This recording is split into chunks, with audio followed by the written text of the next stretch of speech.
All right, welcome back to another video. This one we're going to be doing an alternator on this 5.7 2005 Jeep Grand Cherokee. Customer has a red battery light on the dash, therefore the alternator is showing an indication warning that it is no longer charging the battery, so we're going to change that out for him today. Alternator location is just right down there. There was a custom short ram intake that he's put in here. I removed that. If you've got your own factory air box, that's got to be removed. Kick that out. You're going to have another flathead screwdriver right there to take that adjuster bracket off. You can see that there's two there. Then you're also going to take off this 10 mil. Do make sure that you take off your negative terminal off your battery because when you put that new starter on there, you don't want to get some sparks getting fired at you. So do that. Take this off and I'll show you the next step. After you've gotten rid of that 10mm bolt and then you've loosened the hose clamp there, don't make the mistake of just ripping it away. You've got a sensor right here for your mass airflow. Make sure you disconnect that.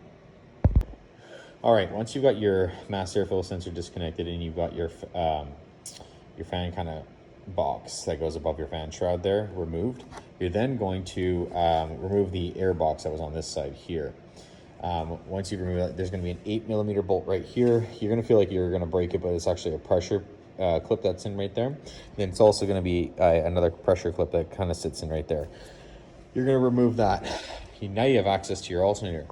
On your alternator here, I'll get some better light pretty quick here, but you are going to have your a 10mm bolt on the back side of it right here where my finger is, and then just above that you're going to have a connector right there. Those both need to be disconnected, and then you're going to go to your tensioner, which will be just right there, and I'll show you.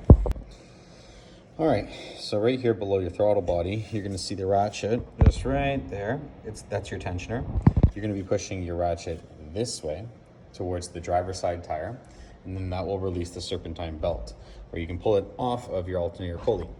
I always do it and strap it up here. That way it stays in sequence. The tension stays on there and you don't mess with it. So that way you don't have to fish it around and set it up. Here's the alternator with some better light.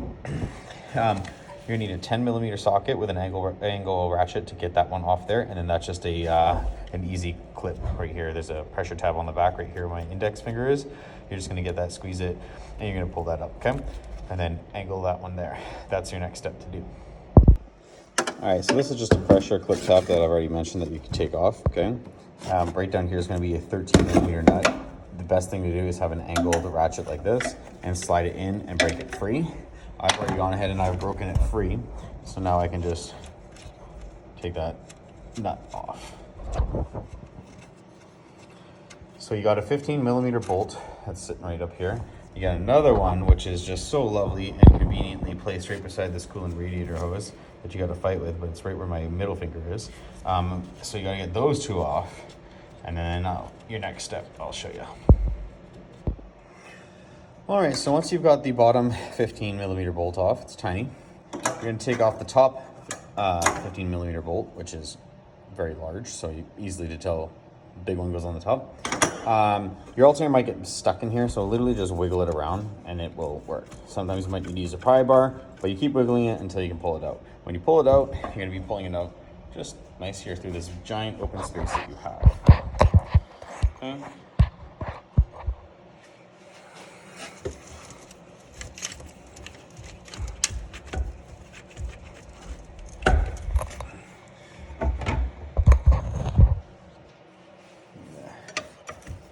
Sheet music cord. There you go. It's loose. Okay, and then just pull it out. All right, now that you got your old one out and your new one, you want to compare and make sure that they are the right ones. Okay, so what you're gonna do is you're obviously gonna make sure that these lined up. Yep, the connectors, they line up. Yep, here and here. This is literally just got no point to it. Okay, there's no point to this at all. It's just there. Like the new one, it's punched out, so no purpose of it. But yeah, so this is gonna be your old one, new one. Okay, now just repeat the process in reverse. All right, so now that we've got the new alternator in, the 15mm top bolt and bottom bolt are in there nice and secure, I've put the connector back on there. This was a 12mm nut going on it this time. Tighten that down. Now what you're gonna do is you're gonna put your belt on. So what I did is I strapped this, like I said in the beginning of the video. So now I'm going to put my ratchet on my tensioner, which is sitting right here at the bottom of my index finger. And then I'm going to be cutting the strap off here and then putting it back on that pulley right there, okay? And there we go, just like that. Remember, put your ratchet right on this way, push it towards your driver's side tire, and then feed it back on there. Do yourself a favor, strap your belt up to here so you don't have to fish around and do your pulley system and kind of go through that. Just saves you so much time if your belt is in good condition still. So now that's all on there, all connectors done. Make sure you double check everything because you're putting your air box in here, because you can't test to see if your alternator is good because you got to put your box back on, right? So just make sure that everything's on there good, your connectors are on there, everything is good, okay?